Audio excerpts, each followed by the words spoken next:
ఒకవైపు గాంధీ భవన్లో కావచ్చు యావత్తు కాంగ్రెస్ ప్రజానికంలో చర్చ జరుగుతున్నది. ఇక పీసీసీ అధ్యక్షుడు నియామకం ఎప్పుడు ఉండబోతుందంటే శ్రావణ మాసంలో ఉండబోతున్నట్లు కూడా చెప్తున్నటువంటి పరిస్థితి. అందులో ప్రధానంగా సంపత్ కుమార్ పేరు కూడా ప్రధానంగా వినిపిస్తున్నది. సంపత్ కుమార్ స్వాగతిస్తారా పీసీసీ అధ్యక్ష పదవి ఇస్తే? బరాబర్ సంపత్ కుమార్ పేరు ఉంటుంది. సంపత్ కుమార్ పేరు లేకుండా ఈ రోజున్న రాజకీయ పరిస్థితులల్లో పీసీసీ పదవిని ఊహించుకోలేరు కూడా.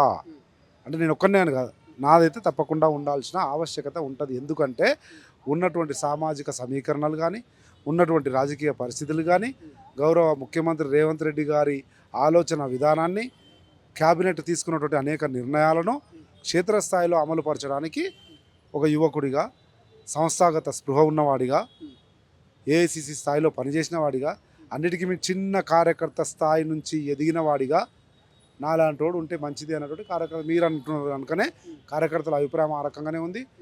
అన్ని సోర్సెస్ నుంచి, అన్ని ఫోర్సెస్ నుంచి కూడా ఆ విజ్ఞప్తి వస్తూ ఉంది.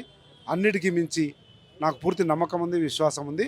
గౌరవ ముఖ్యమంత్రి ప్రస్తుత పీసీసీ అధ్యక్షుడు రేవంత్ రెడ్డి గారు కూడా తన తదనంతర పీసీసీ ప్రెసిడెంట్ సంపత్ కుమార్ ఉంటే నేను తీసుకునే ప్రభుత్వ నిర్ణయాలను సమర్థవంతంగా క్షేత్రస్థాయిలోకి తీసుకుపోయి ఇంకా కొన్ని కొత్త సెగ్మెంట్స్ను కాంగ్రెస్ పార్టీ వైపు ఆకర్షించగలుగుతాడు.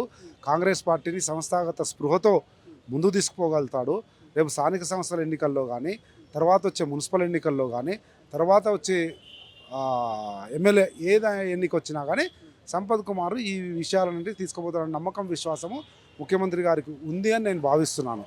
సేమ్ అట్లే ఏఐసిసి కూడా కింది స్థాయి కార్యకర్త స్థాయి నుంచి వచ్చినటువంటి ఒక దళితుడు, యువకుడు, ఆరేటరు, అగ్రెసివ్, ఎడ్యుకేటెడు అనేటువంటి ఆలోచనతో అధిష్టానం కూడా అదే నిర్ణయం తీసుకుంటుందేమో అన్నట్టు నమ్మకం, విశ్వాసం నాకుంది.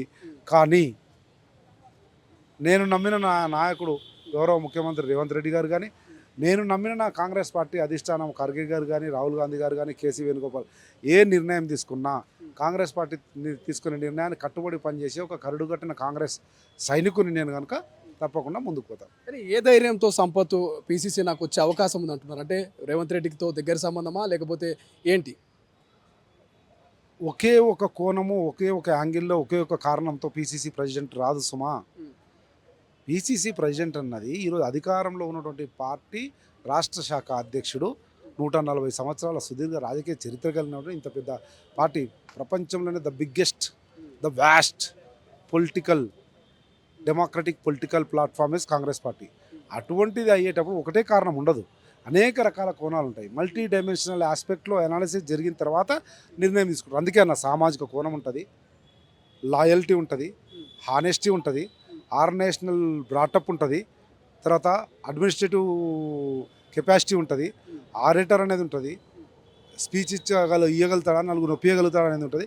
ఇవన్నీ అనేక కోణాల్లో సమీక్షించి ఒక నిర్ణయం తీసుకుంటారు. ఏ కోణంలో చూసినా కానీ Sampath Kumar maybe the best. Me best అనేటువంటి విషయం కాంగ్రెస్ పార్టీలో చాలా మందికి తెలుసు.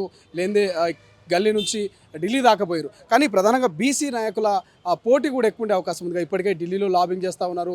పూర్తి స్థాయిలో బీసీలకే పీసీసీ పదవి ఇవ్వాలన్నటువంటి డిమాండ్ వినిపిస్తుంది. ఈ పోటీని ఎట్లా తట్టుకుంటారు? నో అధిష్టానం బీసీకి ఇవ్వాలనుకుంటే yes, I will accept. I welcome the decision of AICC, I welcome the decision of my chief minister, no issue. కానీ ఉన్నటువంటి పరిస్థితులలో బీసీల వాక్యూమ్ ఏదైతుందో, బీసీలలో ఉన్నటువంటి వాళ్ళను ఏ రకంగా ఎవరిని ఎట్లా సెట్ చేయాలనేది చూస్తున్న క్రమంలో లేకపోవడమో, లోటు ఉండడమో, లేదంటే ఇప్పుడున్న పరిస్థితులలో సేమ్ ఎట్లయితే మీ బీసీ ఆస్పెక్ట్ చెప్తున్నా అట్లే ఎస్ నేను ఈరోజు చెప్తా ఉన్నా, Madiga aspect is also important. మాదిగలకు న్యాయం చేయాల్సిన అవసరం ఉంది. The single largest caste in Telangana. అసలైన తొలి వెలుగు. ఫాలో వాట్సాప్ @తొలి వెలుగు official.